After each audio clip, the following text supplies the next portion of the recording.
as an applicant for admission. Under current immigration law, that means that they are susceptible. Genuine question. How can you have a system where they live in the U.S., have a job, pay taxes, and is not registered? Why do you have a system where they can be employed and taxed, but they are not considered illegal immigrants? But they are considered illegal immigrants. From an outsider perspective, it seems a bit weird. It's because you can use and abuse them and discard them.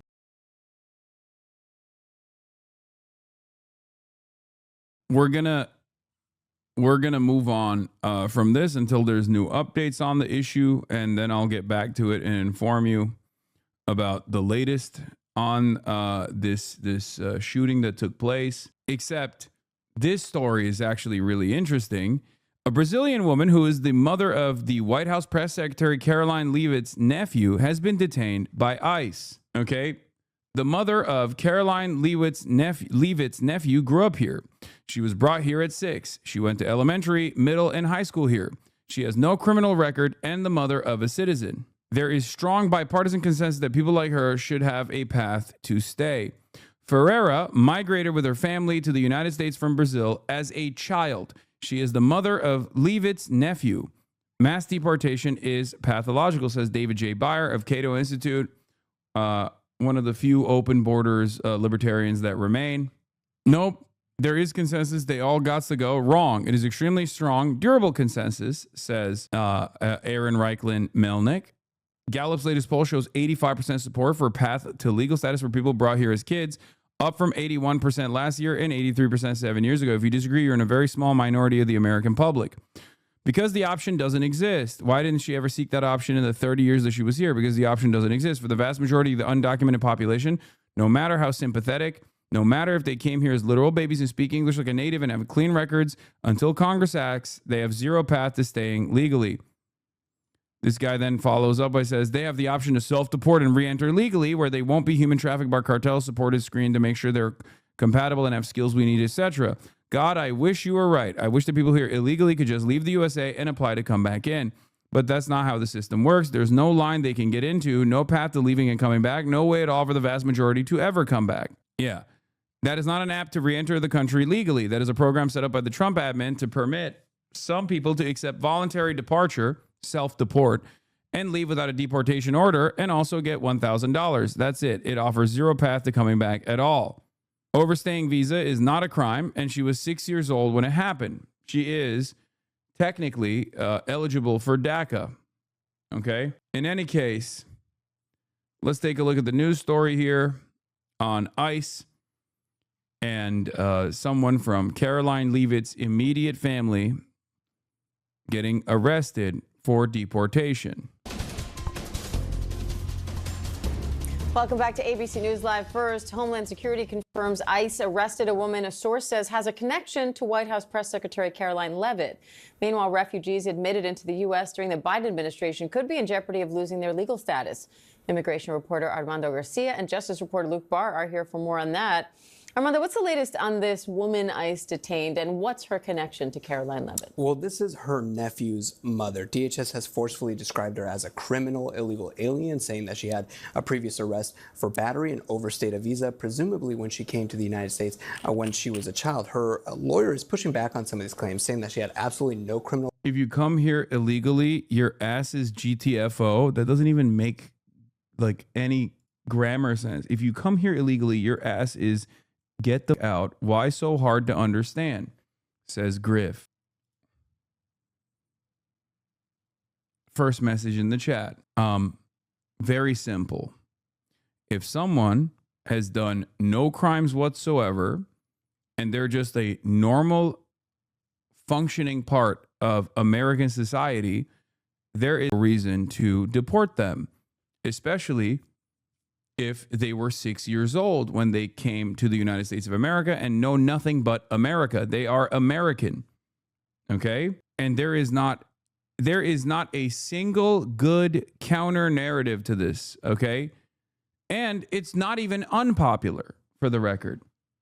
We are talking about people who are, in most circumstances, parents of American citizens, married to American citizens, are just normal functioning members of society.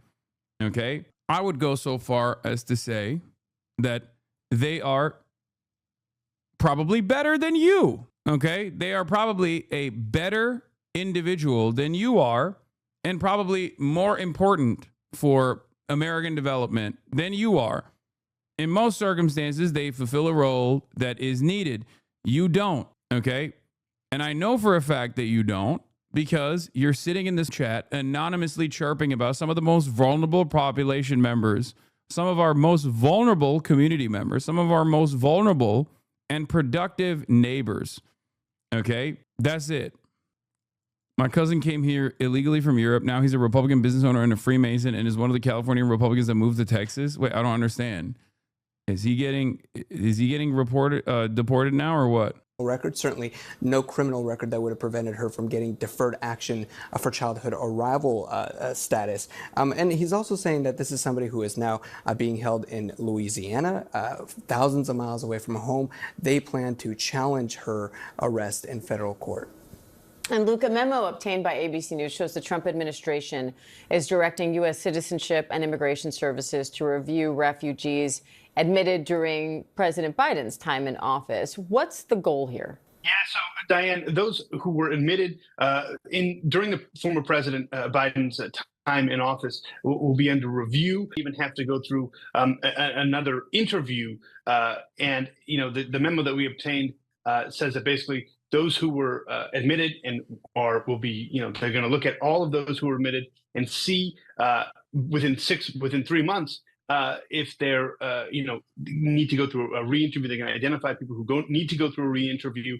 And let me just read you a quote, Diane, from this memo. It says, quote, "Throughout this evaluation phase, in order to make improvements, USCIS has identified that from January 20, 2021 to February 20, 2025, the U.S. Refugee Assistance Program and USCIS prioritized expediency, quantity, and admissions over quality interviews and detailed screening and vetting." Now, advocates are already saying this is unprecedented, and others predict that there might be challenges to this memo, Diane.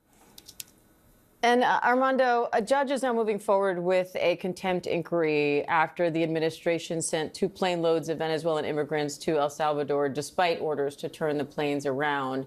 What's the latest on that, and what are we learning from this? Yeah, DOJ in court filings essentially says that it was Kristi Noem, Secretary of Homeland Security, who made the decision to continue removing hundreds of Venezuelan nationals to this notorious prison in El Salvador, despite the judge's order to turn those planes around. This is a very stunning development, a stunning case, one that's lasted for several months. Essentially, the judge is... Cat Turd says that this is the seditious 6 shooter. We don't even know if that's the shooter, by the way. Like, that's what people are going along with. They're saying that that is the shooter. But Cat Turd is also incredibly washed, for the record. Cat Turd is unimaginably washed. So it doesn't even matter necessarily what he has to say, because he's got 400 likes.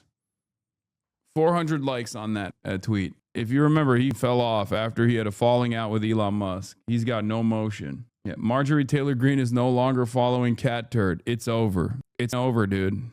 Hang it up. Continuing his contempt inquiry and seeing why his orders were essentially rejected by the Trump administration. As we know, hundreds of Venezuelan nationals were sent to that notorious prison in El Salvador, where they reportedly endured inhumane conditions until they were released several months later, Diane. And meanwhile, another judge also just struck down a DHS policy ruling thousands of immigrants could be eligible for bond hearings. So what are you watching for there? Yeah, this was a DHS policy instituted in July that essentially forced thousands of immigrants who came to the country without inspection to remain in detention during their removal proceedings. That could take years because of the millions of backlog of cases in the immigration system. But essentially it forced ICE to also consider any immigrant who came without inspection as an applicant for admission. Under current immigration law, that means that they are susceptible. Genuine question. How can you have a system where they live in the U.S., have a job, pay taxes, and is not registered? Why do you have a system where they can be employed and taxed, but they are not considered illegal immigrants?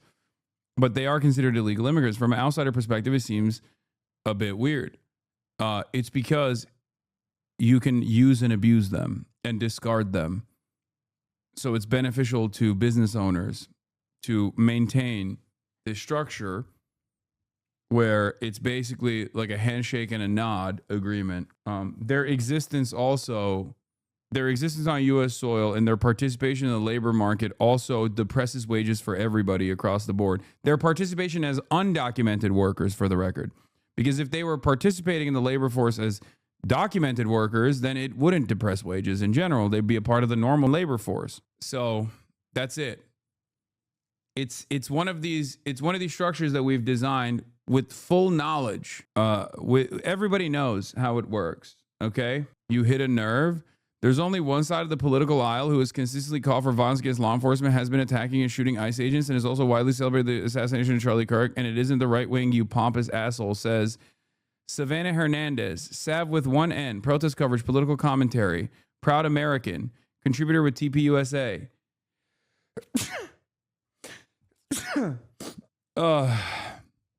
Benny Johnson also replied with the same zero IQ take. What is this? It's not a conspiracy. Trump really is bringing back the good old days. Just look at his latest use of the National Guard from 2017. What the? You wouldn't work the jobs you're accusing them of stealing? Wait, what? Are you talking to me? Because I didn't say that.